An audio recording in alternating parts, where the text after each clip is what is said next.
నేను ఒక్కటే అన్నా, దమ్ముందా పోదామా, నీ సొంత ఊరు కొండారెడ్డిపల్లె పోదామా, నీ కాన్స్టిట్యున్సీ కొడంగల్ పోదామా, ఏడికి పోదామో రా, ఒక్క ఊర్లోనన్నా 100% రైతులు కనుకొచ్చి రుణమాఫీ అయిందని చెప్తే నేను రాజకీయ సన్యాసం చేసి ఆడికెళ్ళటే వెళ్ళిపోతాం, మళ్ళా రాజకీయాల్లో కూడా ఉండా అని చెప్పిన. కానీ ఆయనకు కూడా తెలుసు, నాకు కూడా తెలుసు, మీకు కూడా తెలుసు, చూసేటోళ్ళు టీవీలలో చూసేటోళ్ళకు కూడా తెలుసు రుణమాఫీ కాలే. ఎంత మోసం అంటే 49,500 కోట్లు మొత్తం కావాలి రుణమాఫీ. నా లెక్క కాదు, రేవంత్ రెడ్డి ప్రభుత్వంలోకి రాగానే మొట్టమొదటి వారం 10 రోజుల్లోనే state level bankers committee meeting పెట్టిండు, బ్యాంకులతో మీటింగ్ పెట్టి బ్యాంకర్స్ తో ఆల్రెడీ నెగోషియేషన్స్ మొదలు పెట్టిన.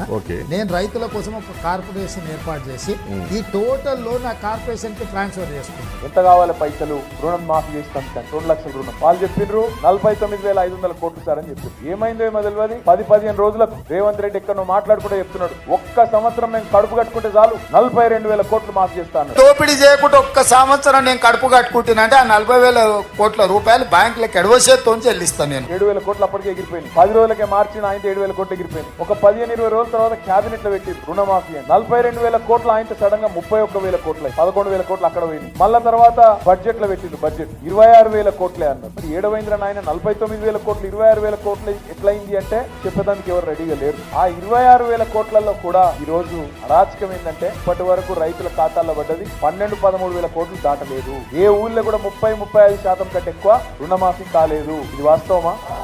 ఎక్కడ కాలే, కొడంగల్ గాలే, కొండారెడ్డిపల్లిలో గాలే, ఏ ఊళ్ళో కాలే తెలంగాణలో.